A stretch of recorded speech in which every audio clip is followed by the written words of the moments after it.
Ce 22 juillet, Mireille Mathieu fête ses 77 ans. La chanteuse, originaire d'Avignon, est devenue, au fil des années, une figure de la chanson française à l'échelle internationale.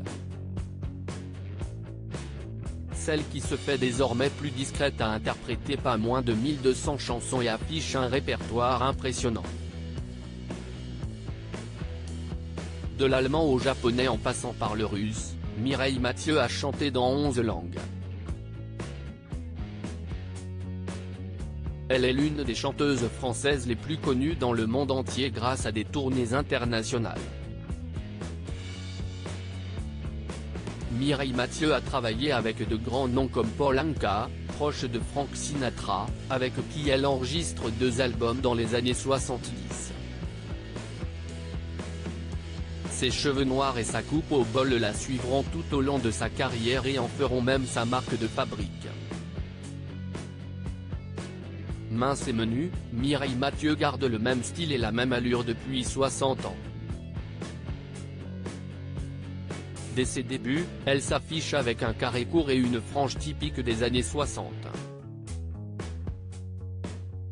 Elle connaît son grand succès en 1966 avec Mon Credo et devient rapidement l'une des plus grandes chanteuses à voix de son époque. Mireille Mathieu découvre la chanson dès sa plus tendre enfance grâce à son père qui est un chanteur ténor amateur d'opéra. Elle va donc rapidement s'intéresser à la chanson. Son modèle, Edith Piaf. D'ailleurs, elle adoptera un style vestimentaire proche de celui de son idole en privilégiant le noir. En novembre 1965, le public la découvre lors de sa première apparition à la télévision, pour le télécrochet Le Jeu de la Chance dans le cadre de Télédimanche. Mireille Mathieu, un style inchangé et unique. Rapidement, Mireille Mathieu va connaître une carrière internationale en participant à de nombreux spectacles notamment aux États-Unis et signera des collaborations avec Serge Lama, Enrico Macias ou encore Didier Barbelivien. En 1978, son buste et sa coupe de cheveux servent de modèle pour une représentation de la statue de Marianne.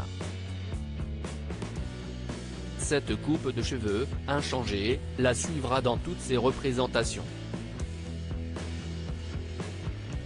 Selon sa maison de disques, elle aurait écoulé plus de 130 millions d'albums et 55 millions de singles à travers le monde. Même si ses liens avec le régime de Vladimir Poutine ont créé la polémique, Mireille Mathieu ne reste pas moins l'une des plus grandes ambassadrices de la culture française à travers le monde.